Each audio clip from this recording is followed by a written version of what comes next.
Saksiyan ngayong gabi, sa kabila ng kumpulan ng mga barko ng China, grupong atin ito tatangkain pa ring lumapit sa Panatag Shoal.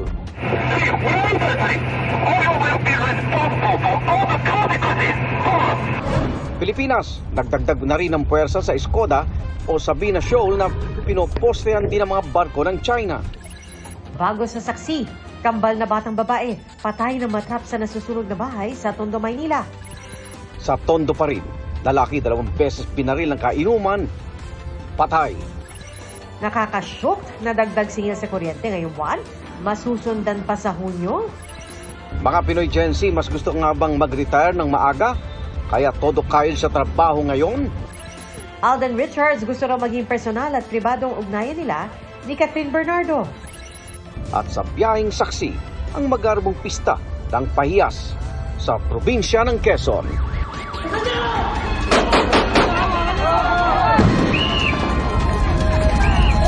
Sama-sama tayong magiging Saksi!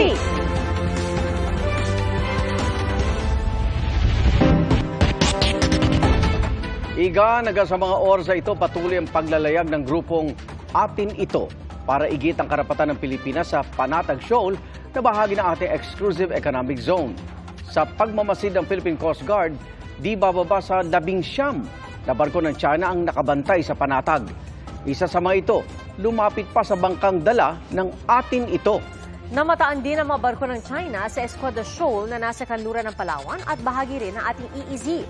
Ayon kay retired Supreme Court Associate Justice Antonio Carpio, malaki ang epekto sa Pilipinas kung magtatayo ang China ng artificial island doon. Saksi, si Joseph Moro. Pasado alas 7 ng umaga, nagsimula ang paglalayag mula Masinloc, Zambales ng 5 bangkang mahigit 100 ng sakay. Hindi raw pang-uudyok ang pakay ng ating mission, kundi ang pag-iit na tanging mga Pilipino ang may karapatan sa ating exclusive economic zone. Mag-aalas 10 ng umaga nang mamataan namin sila mula sa sinasakyan naming BRP Bagakay ng Philippine Coast Guard. Namigay sila ng mga gasolina at grocery items sa mga mangingisda at naglagay ng 12 boya. Ilang kilometro ang layo nito mula sa Masinloc sa Zambales at dito naglagay yung grupong Atinto ng mga boya na may nakalagay na Atinto. Ayon sa grupo, ito ay simbolikong pagpapakita na ang bahaging ito ng ating karagatan ay sa Pilipinas at para sa Pilipino. Sa puntong ito, wala pa kaming namataang China Coast Guard. Pero sa ere, ang Cessna Caravan aircraft na kasama sa mga nagmamasid at taga-PCG, nakita na ang mga barko ng China habang papalapit sa Panatag Shoal. 19 na Chinese vessel ang naroon bago pa man makarating ang grupong Atin Ito. 3 China Coast Guard vessel ang nakapwesto sa silangan, may 2 pang mas malapit. May 3 pang China Coast Guard ship malapit sa entrada ng Bahura, kalapit nila ang 10 Chinese Maritime Militia vessel. May nakita rin Chinese warship 27 nautical miles mula sa silangan-hilagang silangan ng Panatag Shoal. 2 floating barriers din ang makikita sa entrada ng Panatag. They really want to intimidate the civil society. No? Iniisip nila the more vessels that they deploy, it will threaten ang mga ganitong initiative ng civilian groups. Alam naman natin na ini-intimidate tayo ng China. Patuloy, imagine, sa harap ng mga wooden fishing vessels ay mga militia at Coast Guard ang hiharap niya. Very disproportionate. Sisiguraduhin pa rin natin na safe pa rin ang ating mission. Habang papalapit ang eroplano ng PCG sa Panatag, doon na nagsimula ang mga radio challenge.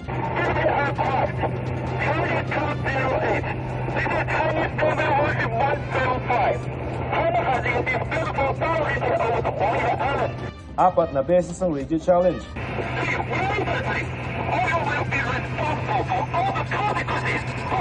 Our Coast Guard pilot also challenged the PLA Navy warship for more than 5 times.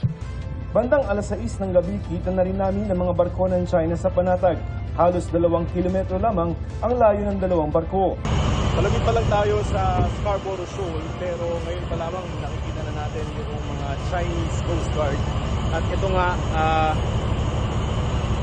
lalapitan niya yung isa doon sa mga bangkong dala ng grupong atin ito. Kanina, nakikita na niya itong isa pa doon sa mga bangkang dala ng atin ito, pero wala naman siyang ginawa. Mukhang tinignan lang kung ano yung laman nun, pero ito ay nag-survey din ng isa pang bangka na atin ito. Sa kabuuan, 3 barko ng CCG ang namataan ng grupong atin to, pero tuloy ang paglalayag papanatag. Nagpalitan din ng radio challenges ang CCG at PCG. Philippine Coast Guard, BRB Pagamay, MRRB 4410. We are proceeding to our planned route. Request to stay clear from our passage in accordance with the collision regulations. Ang Chinese Foreign Ministry muling iginit ang kanilang soberanya sa panatag shoal na tinatawag nilang Huangyan Island.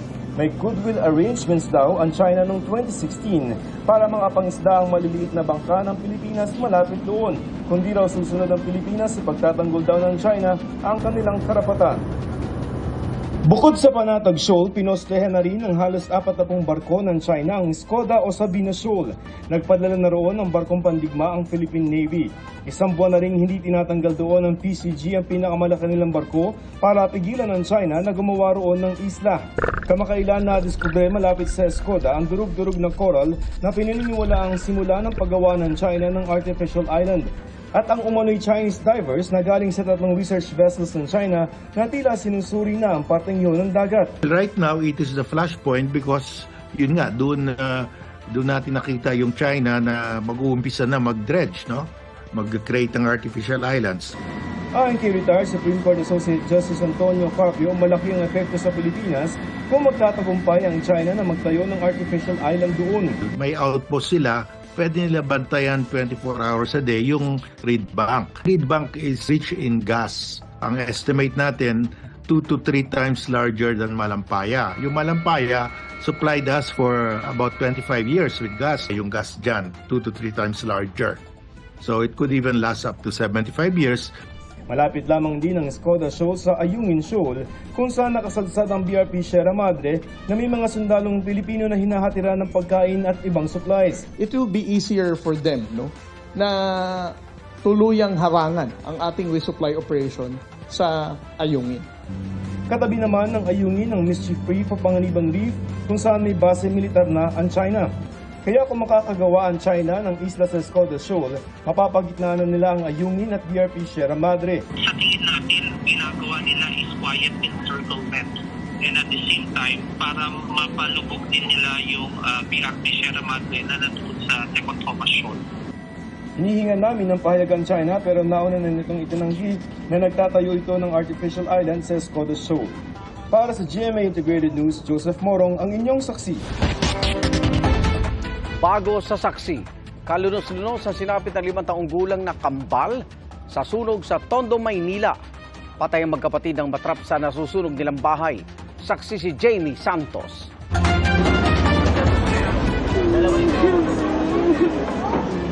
Emosyonal si Jacqueline habang ikinukwento ang nasaksihan niyang huling sandali ng inaalaga ang kambal na babae. Paglabas ko ng CR, then pumasok ko sa kwarto ko, nag-upo-upo ako. Tapos na mamaya-maya, narinig ko yung 2 bata, sumisigaw na. Then, sabi ko, bakit? Umakyat ako pag ganun. Tumakbo ako sa taas, umakyat ako. Pag nakita ko, umaapoy na yung bed, yung foam. Then, malakas na din pumuputok na yung mga wirings ng kuryente din. Yung 2 bata? Yung 2 bata nasa double deck na bed, pero yung double deck na bed may apoy na rin. Dahil daw sa laki at bilis ng pagkalat ng apoy, hindi na niyang nagawang iligtas ang 5 taong gulang na kambal. Nakulong ang mga bata sa kanilang kwarto sa ikalawang palapag ng bahay kung saan sumiklab ang sunog. Kwento ni Jacqueline, pinatulog daw ng isa pang yaya ang mga biktima, saka ito umalis ng bahay. Siya naman daw ay naghanda na noon ng mga gagamitin sa lulutuin. Nagluto muna ako ng kanin. Tapos, yun, pumasok na sa CR. Mga 20 to 25 minutes po kasi ako matagal talaga ako maligo. That time, alam ko talagang tulog na yung mga bata kasi tahimik lang. Ang kasamahang yaya ni Jacqueline, hinimatay nang nalaman ng sinapit ng mga biktima. Ayon sa Bureau of Fire Protection, hinanap pa ang mga bata habang naglalagablab ang apoy. Nung una, hindi pa namin alam, din sinabi ng mga kapitbahay na meron daw 2 bata. So hinanap namin siya kahit na meron siyang malakas yung apoy. Then nung nag-subside na yung init tsaka yung apoy, then nakita natin sila nandun sa may bandang room sa second floor. Na-burn na sila yung mga katawan nila. Ang ina ng kambal, ilang beses ding pumasok sa nasusunog na bahay para sa mga anak. Pasado 2:00 ng hapon nang sumiklab ang sunog. Inabot lang ito ng unang alarma. Gawa raw sa kahoy ang loob ng bahay, kaya mabilis kumalat ang apoy. Kahit na konkreto ang labas nito. Under investigation pa po. Inaalam din ang kabuuang halaga ng natupok ng sunog.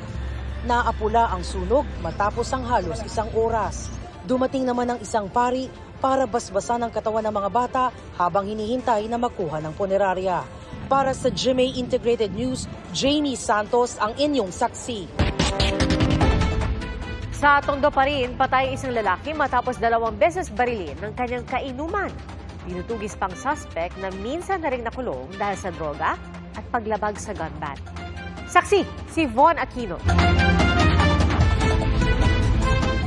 Nagiinuman ang mga kalalakihang ito sa isang barong-barong sa tabi ng Riles sa Barangay 152 Tondo, Maynila pasado 11:00 ng umaga. Naglakad paikot ang lalaking nakaitim habang tumayo rin ang isa pa. Nang magkasalubong sila, dito na 2 beses na pinaputukan ng baril ng nakaitim na suspect ang biktima na si Jonathan Belen alias Pangan. Pagkatapos ng insidente, naglakad lang ng casual ito papalayo yung ating suspect, papalayo doon sa ating crime scene. Itong mga kasamahan niya naman na umiinom ay tsaka na tumawag ng tulong mula sa barangay at sa iba pang mga tambay doon sa lugar. Nabigla na lang ako. Meron na isang tao na umikot doon sa pinangyarihan na tinatambayan namin. Nung pag-ikot niyan, ma'am, meron na kaming narinig na putok. Isa, hanggang 2. Makikita rin sa CCTV na hinalikan pa ng suspect ang isa sa mga lalaking itago natin sa pangalang Noel. Kinilala ng pulisya ang suspect bilang si Nomer Mendoza alias Buboy na naging kagrupo raw ni Noel sa Manila City Jail. Kalugar namin. Sabi ito po na, may atarasahan to eh. Sa inisyal na investigasyon ng Manila Police District Homicide Section, 2 tama ng bala sa mukha ang tinamo ng biktima. 2 anggulo naman daw ang tinitignan ng mga pulis sa motibo ng pamamaril. Isang patungkol sa droga, isa naman ay mukhang baka nagkapikunan habang sila ay nagiinuman po. Ayon sa MPD Homicide, 5 taon na nakulong noon ang suspect dahil sa paglabag sa Comprehensive Dangerous Drugs Act of 2002 at paglabag sa gun ban in relation to Omnibus Election Code noong January 2022. Patuloy ang pagtugis sa kanya. Wala namang kasalanan sa iyong kapatid ko. Hindi man yata makatao yung ginawa mo. Para sa GMA Integrated News, Von Aquino ang inyong saksi. Nagdilim daw ang paningin kaya napatay ng isang lalaki ang kanyang 16 anyos na kasintahan sa Batangas. Sa Lopez, Quezon naman, 6 ang patay sa karambola ng 3 sasakyan. Saksi si Denise Abante ng GMA Regional TV, Balitang Southern Tagalog. Nilamon ng apoy ang isang bus at isang tricycle sa Maharlika Highway sa Lopez, Quezon. Patay ang 6 na sakay ng tricycle kabilang ang 8 buwang gulang na sanggol. Base sa investigasyon ng pulisya, isang fish delivery truck ang sumalpok sa tricycle na bumangga naman sa bus. Walang nasugatan sa mga sakay ng bus. Isinugod naman sa ospital ang mga kasugatan, kabilang ang driver ng tricycle at ang kanyang anak. Patungo raw sana silang magkakaanak para makifiesta. Hindi po siya overload kasi bali po ang passenger po nun eh 5. Bali 4 lang po yung sakay ko tsaka bata lang po. Hawak na ng Lopez Police ang driver ng delivery truck. Humihingi siya ng tawad sa nangyari. Sa Tanawan City, natagpo ang bangkay na sa bakanteng lote ang 16 anyos na babae. May saksak sa lieg ang biktima. Wala ring saplot pang ibaba at may busal din sa bibig. Sa pahayag ng pamilya ng biktima sa pulisya, nagpaalam umano siya na may katatagpuin sa Tanawan City pero noong gabing yon, hindi umuwi ang dalagita. Dumating naman sa bahay ng biktima ang 21 anyos na suspect at kasintahan ng biktima. Itinuro niya kung nasaan ang bangkay at matapos umamin, inaresto siya ng mga pulis. Depensa ng suspect, nagdilim ang kanyang paningin dahil gustong makipaghiwalay ng dalagita sa kanya. Mahaharap siya sa kasong murder. Para sa GMA Integrated News, Denise Abante ng GMA Regional TV, Balitang Southern Tagalog, ang inyong saksi. Idinaan na lang sa tawa ng ilang customer na Meralco ang pag-aray sa mataas na electric bill ngayong Mayo. Pero ang dagdag singil posibleng masundan pa sa Hunyo, ayon yan sa Energy Regulatory Commission. Saksi, si Maki Pulido. Ito na ang big reveal. Big talaga dahil ang Meralco bill ni Hazel Achica ngayong buwan tumataginting na mahigit 16,000 pesos. Mas mataas daw yan kumpara sa karaniwan nilang bill na 11,000 pesos. Pakitaan lang ng resibo kung magkano. Alam mo sa kanya, magkano resibo mo. Magtataka yung isa. Sasabihin, bakit sa akin mo mubli? O, at tanungan to kung saan kami kukuha. Sa gitna ng mataas na electric bill, ang ilan ay idinaraan na lang sa tawanan ang problema kay Judith o Judith. Gaya ng magkakapit-bahay na ito sa Quezon City. Si Judith talaga. Hindi na Marites, Judith. Hanggang sa ilang probinsya, dama ang nakakasyok na bill sa kuryente. Si Gilbert Dimdo, dismayado. Hindi pa nga raw nababayaran ng nakaraang bill, may dumating na namang bago. Ayon sa Central Negros Electric Cooperative, 1 peso and 73 centavos per kilowatt hour ang itinaas ng kanilang singil sa kuryente dahil sa pagtaas ng market price nito. Pinakose na is basically generation charges tungkol sa presyo sa market na taas katapa. Dahil pa rin sa pagtaas ng presyo ng kuryente sa spot market, kaya may mahigit 3 pisong dagdag singil kada kilowatt hour ngayong buwan ang Negros Occidental Electric Cooperative. Tumaas naman ng mahigit piso ang electricity rates sa residential, low voltage at high voltage commercial establishments na sakop ng Aklan Electric Cooperative Inc. sa buwan ng Abril. Kaya sa Boracay, sa bayan ng Malay, gumagamit na ng energy saving devices ang mga resort at hotel owners para makatipid base sa survey ng Philippine Rural Electric Cooperative Inc. 31 kooperatiba na ang nagsabing may taas singil sa kuryente. Pinakaapektado ang Region 6 o Western Visayas at Region 1 o Ilocos Region. Distributor lang sila ng kuryente, taga-kolekta, taga-remit. Ang worry lang talaga namin is hindi maintindihan ng mga consumers. Ang ilang electric cooperatives pinag-aaralan ng installment plan para sa mga hirap magbayad.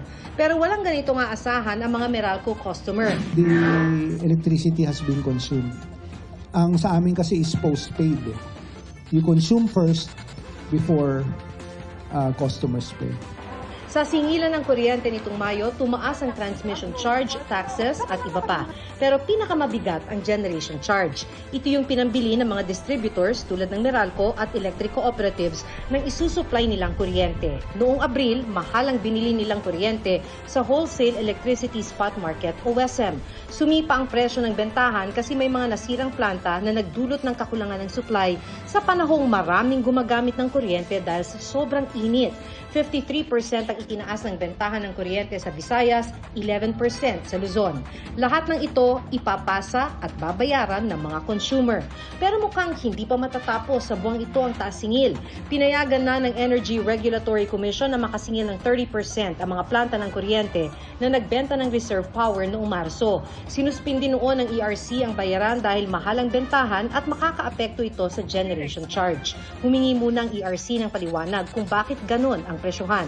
Sabi ng ERC, mararamdaman ito sa June electric bill pero hindi pa nila masabi kung magkano. Sabi pa ng Meralco, kapag nagkaroon ulit ng pagkukulang sa supply ng kuryente, maaaring makaapekto rin ito sa isisingil nilang generation charge. Para sa GMA Integrated News, ako si Maki Pulido, ang inyong saksi. Mas maraming trabaho para mas maagang makapagretiro. Yan daw ang paniniwala ng ilang Pinoy Gen Z ay sa isang pag-aaral. Saksi, si EJ Gomez. Ang 27-year-old na si Ja, proud sa pagiging multi-talented creative industry worker, events host and manager, multimedia producer, at social media manager.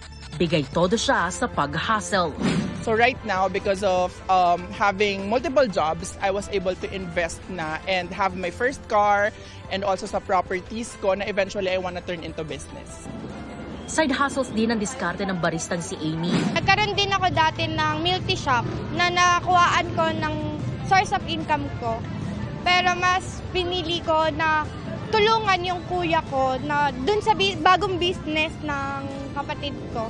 Kung day off, tutok naman sa food business bilang kahera at server.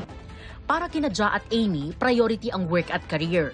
Ang game plan nila, magtrabaho hanggat kaya. Yan nga rin ang lumabas sa pag-aaral ng isang health insurance provider. Karamihan daw ng Gen Z o yung mga pinanganak noong 1997 hanggang 2015 ay mas gusto ang eksenang live fast and retire young. Marami ay pinipiling magkaroon ng mahigit isang trabaho o di kaya'y mag-side hustle o gig para sa future at retirement. Kabaligtaran sa preference ng millennials at Gen X na ang ideal retirement preparation ay magtrabaho sa traditional office setting habang nagpaplano ng business kalaunan. Paliwanag ng clinical psychologist na si Rainier Ladic, actually po habang tayo ay tumatanda, mas nag-stabilize na kasi yung ating personality and it affects yung openness natin to options. So it means to say na the older we are, the more we look for stability. may magandang maidudulot naman daw ang mapirmi sa isang trabaho. So kapag po kasi merong stability or parang meron na pong routine yung ating ginagawa, kumbaga it saves energy yan sa atin. Yun nga lang, may posibilidad daw makamiss out sa buhay kung stay ka lang sa isang lugar. Wala naman daw problema sa kaliwat ka ng pag-hustle, basta't huwag kalilimutan ang kalusugan. Para sa GMA Integrated News, EJ Gomez ang inyong saksi. Ngayong nauungkat ang issue ng climate change, isinusulong ang mas pinalakas na mga hakbang ng pribadong sektor sa pagsusulong ng mga hakbang na hindi nakasisira sa kalikasan. Ang mga ganitong hakbang naka-eengganyo rin daw ng mga investor.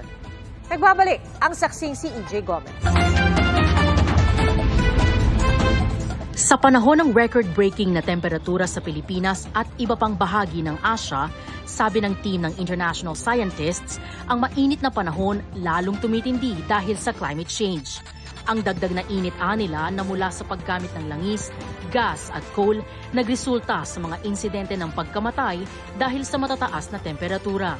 Sa paglaban sa climate change, mahalaga ang gagampanan ng pribadong sektor, ayon sa Global Compact Network Philippines na bahagi ng United Nations Global Compact.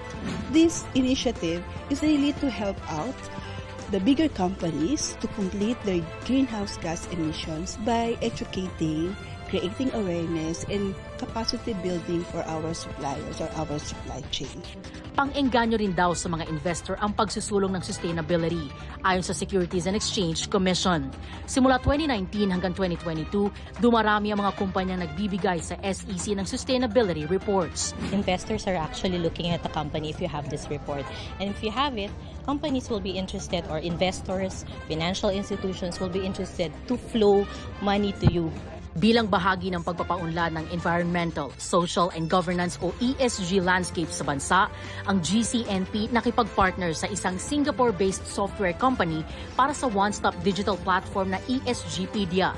Companies that have already started to produce ESG data, to be profitable, you have to be sustainable. Target daw ng GCNP na madagdagan pa ang kasulukuyang higit 50 member companies nito sa 100 ngayong 2024. Kasabay daw yan ng paunti-unting paghikayat nito sa mga SME o small at medium enterprises sa bansa na makiisa sa sustainable na pag-ooperate ng kanilang mga negosyo. Para sa GMA Integrated News, EJ Gomez ang inyong saksi. Reklamo sa dalawang pangunahing suspect sa pagkawala ng pageant contestant na si Catherine Camilon, ibinasura ng Office of the Regional Prosecutor sa San Pablo, Laguna. Kakulangan ng ebidensya ang basehan ng piskalya para ibasura noong Abril ang reklamo kidnapping at serious illegal detention laban kay dating Police Major Alan De Castro at driver bodyguard niya na si Jeffrey Magpantay. Si De Castro ang huling kasama ni Camilon bago siya mawala ayon sa pulisya. Sinusubukan pang makuha ang panig ng piskalya. Ngayong araw lang natanggap ng pamilya ni Camilon ang kopya ng desisyon. Dismayado sila pero umaasa pa rin masasagot na ang kanyang sinapit. Bansang Austria, interesado pa rin kumuha ng mga manggagawang Pinoy. Mataas pa rin daw ang pangangailangan ng Austria para sa mga Pinoy sa nursing, IT, construction at iba pang propesyon ayon sa Department of Migrant Workers at Austrian government. Ang sweldo roon, katumbas ng hanggang mahigit 124,000 pesos para sa skilled workers at mahigit 370,000 pesos sa IT, professional o engineer. Bentahe rin daw ang work-life balance sa Austria, posibilidad ng permanent residency at access sa healthcare at ibang social services doon. Pwede rin daw magkatrabaho doon ang mga kaanak na Pinoy. Bukod dyan, niratify ng Pangulo ang kasunduan ng Pilipinas at Austria para sa mas malinaw na patakaran sa pag-recruit at pagprotekta sa kapakanan ng skilled workers. Para sa GMA Integrated News, Rafi Tima ang inyong saksi. Nangunguna pa rin sa ratings ang GMA Network. Nasunod-sunod ang pagkilala mapa telebisyon, radyo at digital platform. Ang online ad revenue ng GMA mahigit 70% ang itinaas kumpara sa sinundang taon. Saksi, si JP Soriano. Sa annual stockholders meeting ng GMA Network, ibinahagi ni GMA Network President and CEO Gilberto Duavic Jr. ang patuloy na pangunguna sa ratings ng Kapuso Network. Sa kabuuan ng 2023, 29 sa 30 top programs nationwide ay mula sa GMA. Our main channel, GMA, continued to rank first, while GTV ranked third among all TV channels nationwide. I am pleased to share that 29 out of the top 30 programs across urban and total Philippines were from GMA, with 24 Oras and Kapuso Mo Jessica Soho topping the list of programs. Nananatili ring number 1 sa radyo sa Mega Manila ang Super Radio DZBB at Barangay LS. Nanguna rin ang ilan sa mga local radio stations ng GMA sa mga probinsya. Naabot naman ng GMA Regional TV ang 25 milyong manonood. Patuloy namang mas pinalalakas at pinalalawak pa ng GMA Network ang presence sa digital space.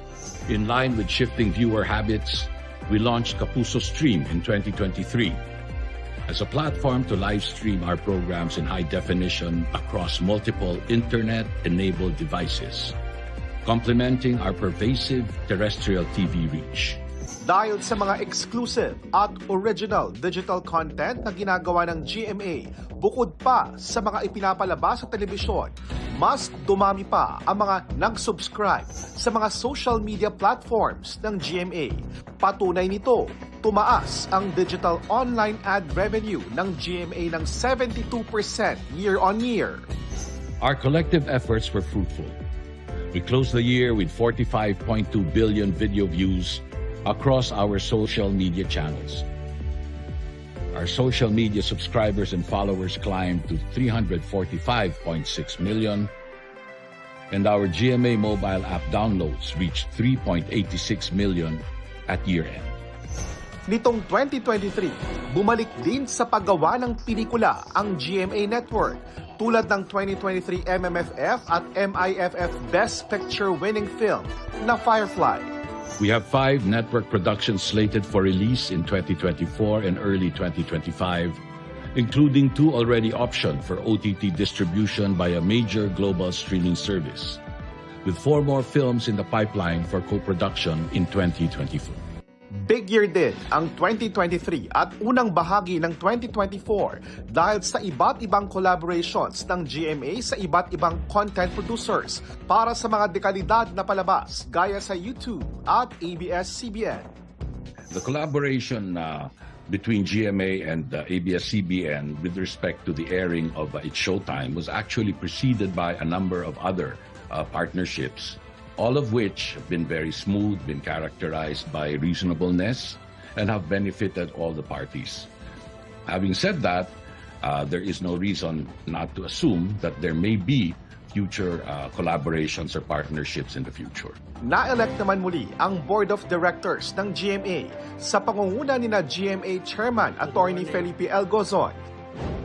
President and CEO Gilberto Duavit Jr., Chairman of the Executive Committee Joel Jimenez, Executive Vice President and Chief Financial Officer Felipe Esialo, GMA Senior Vice President Attorney Annette Gozon Valdez, Judith Duavit Vasquez, Laura Westfall, at sina former Chief Justice Artemio Panganiban at Jaime Laya bilang independent directors.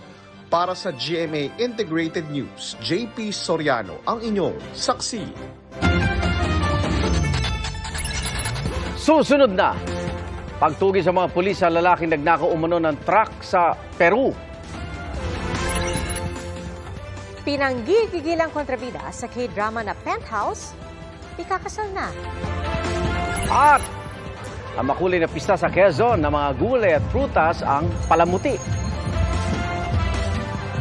Magbabalik ka! Saksi!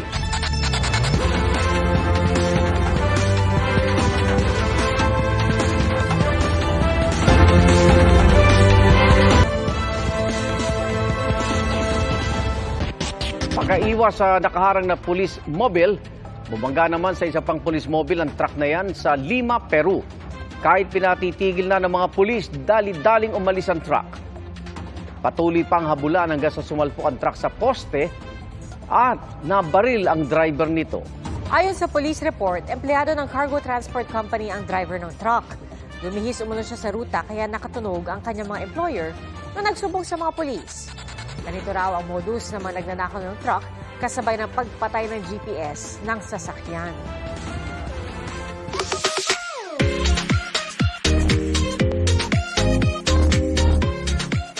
Kung magro-road trip kayo sa Albay, pwedeng stop over ang mga tindahan ng pinagmamalaki nilang bersyon ng puto. At sa Quezon naman, busog pati ang mga mata ng mga nakisaya sa dalawang pista. At yan ang biyaheng saksi ni Denise Abante ng GMA Regional TV, Balitang Southern Tagalog.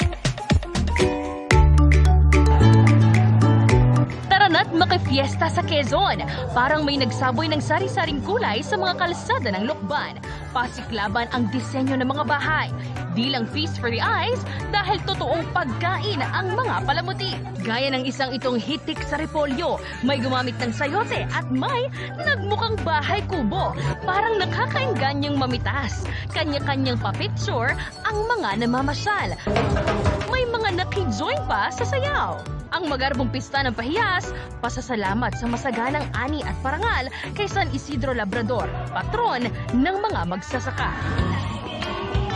Ganoon din ang pagdiriwang sa Aranyat Baluarte Festival sa bayan ng Gumaka. Mga inaning gulay at prutas din ang palamuti sa arko ng bawat barangay. Sangkap din sa disenyo ang mga biyaya ng karagatan. Kasunod ng pagdaan ng prosesyon ng imahe ni San Isidro Labrador, #blessed ang mga residente at bisita, ipinamigay sa kanila ang mga palamuting pagkain hanggang katapusan ng Mayo ang pista. More food trip ba? Tara naman sa Ligaw City, Albay. Halos 4 na dekada na nilang ipinagmamalaki ang kanilang rice puto. Tunghayan sa tabilang ng kalsada ang paghalo ng mga rekado. Sinasamahan ng asukal ang giniling o malagkit na bigas at nilalagyan ng pampakulay gaya ng kulay ube. Saka lulutuin gamit ang pag-steam. Nalagaan po namin yung quality, then yung texture, saka hindi kami nagbabago ng yung timpla, tapos yung pagka-mix ng rice. Pinasarap pa ang rice puto ng laman nitong makapuno. Kung naghahabol ng outing sa tag-init, let's go sa Tanawan City, Batangas. Magtampisaw sa malamig na tubig ng Pag-asa Weather Bureau River Park sa Barangay Ambulok. Madaling puntahan dahil nasa likod lang yan ng Pag-asa Ambulong Station. Welcome ang mga pamilya at barkada, residente man o turista. Basta't magbayad ng 20 pesos environmental fee. Para sa GMA Integrated News, ako si Denise Abante ng GMA Regional TV, Balitang Southern Tagalog, ang inyong saksi. Susunod na, Alden Richards. Nagbabala laban sa kumakalat na fake news online. At ang mensahe sa fans ni Penthouse star Kung Ki-jun matapos i-anunsyo ang nakatakdang kasal. Magbabalik ka! Saksi!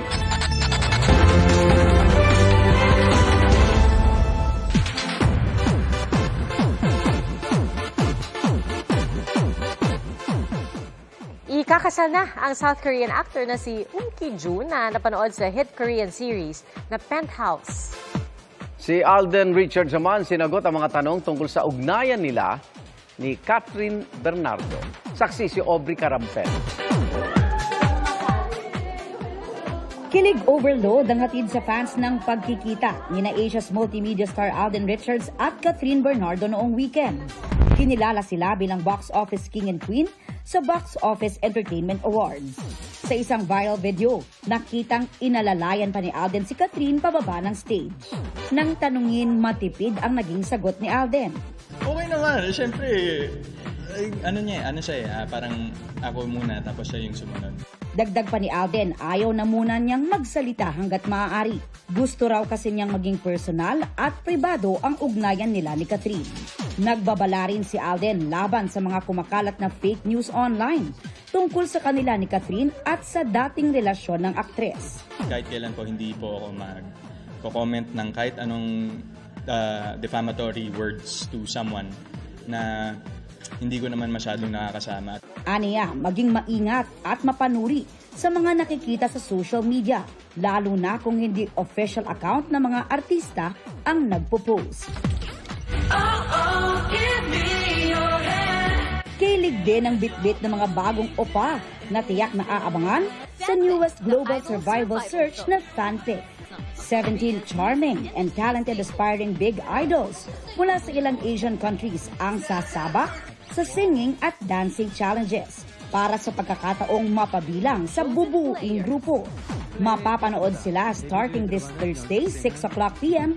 simula bukas sa GMA Halipop in partnership with Jumbo Pinoy. Ang pinanggigilang kontrabida sa hit Korean series na Penthouse na si Ki-jun, ikakasal na sa kanyang non-showbiz girlfriend. Siya mismo ang nag-anunsyo niyan sa kanyang Instagram. May nakilala raw siyang warm-hearted at considerate na tao na gusto niyang pakasalan. Nagpasalamat din siya sa suporta ng fans. Para sa GMA Integrated News, ako si Aubrey Carampel, ang inyong saksi. Salamat, Igan, sa inyong pagsaksi. Ako naman, Arnold Clavio. Ako po si Pia Arcangel para sa mas malaking misyon at sa mas malawak na paglilingkod sa bayan. Mula sa GMA Integrated News, ang News Authority ng Pilipino, hanggang bukas, sama-sama tayong magiging saksi!